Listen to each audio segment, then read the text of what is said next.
বার্বাডোসের উইকেটে সকালে সুইং ছিল। সুবিধাকে কাজে লাগাতে যুক্তরাষ্ট্রের বিপক্ষে টস জিতে বোলিং ইংল্যান্ডের। আন্দ্রেয়াস গাউসকে ফিরিয়ে প্রথম ওভারেই সাফল্য রিজ টপলির। ৪-৬ মেরে যখন ভালোই চলছিল যুক্তরাষ্ট্রের ব্যাটিং, তখনই মঈন আলীর দারুণ ক্যাচ। স্যাম কারানের বোলিংয়ে ১২ রানে আউট স্টিভেন টেইলর। পাওয়ার প্লেতে যুক্তরাষ্ট্র ২ উইকেটে ৪৮ রান। আদিল রশিদ উইকেটে এসে দেখান ঘূর্ণি জাদু। তার সেই গুগলি জাদুতেই গ্রুপ পর্বে দুর্দান্ত ব্যাটিং করা ইউএসএ অধিনায়ক হন বোকা। অ্যারন জোন্স আউট ১০ রানে। ১০ ওভারে যুক্তরাষ্ট্রের রান ৩ উইকেটে ৬৫। কিছু ৬ মেরে আতঙ্ক দেখানো নীতিশ কুমারকেও থামান সেই রশিদই। ২৪ বলে ৩০ রান করা নীতিশকেও গুগলিতে বসে আনেন রশিদ।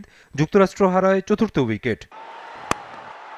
এরপর কোরি অ্যান্ডারসনের ব্যাটে চড়ে এগোতে থাকে যুক্তরাষ্ট্রের ইনিংস। ১৫ ওভারে তাদের রান ৫ উইকেটে ৯১। মাঝে মিলিন্দ কুমারকেও হারায় যুক্তরাষ্ট্র। ইংলিশদের টাইট বোলিংয়ে যুক্তরাষ্ট্র ১০০ রান করে ১৬ ওভার ৩ বল খেলে। কোরি অ্যান্ডারসনকে ভালো সঙ্গ দেন অলরাউন্ডার হারমিত সিং। স্যাম কারানের বোলিংয়ে মঈন আলী ছাড়েন হারমিত সিংয়ের ক্যাচ। পরের ২ বলে ৪-৬ মারেন হারমিত। এরপর নাকল বলে হারমিতকে আউট করেন কারণ। ১৯তম ওভারে হ্যাট্রিক করেন ক্রিস জর্ডান। সেই ওভারে ৪ উইকেট নেন তিনি। যুক্তরাষ্ট্র অল আউট ১১৫ রানে। টি-২০ বিশ্বকাপে এটা নবম এবং এবারের আসরে তৃতীয় হ্যাট্রিক। এই ম্যাচের আগে ইংল্যান্ডের রান রেট ছিল ০.৪১২। সেমিফাইনাল নিশ্চিত করতে তাদের ১১৬ রান করতে হবে ১৮ ওভার ৪ বলের মধ্যে। এই টার্গেটে শুরু থেকে দুর্দান্ত মারমুখী ইংলিশ ওপেনার জস বাটলার। পাওয়ার প্লের ৬ ওভারে বাটলার ফিল সল্টকে নিয়ে তোলেন ৬০ রান, যেখানে ৪৪ই বাটলারের।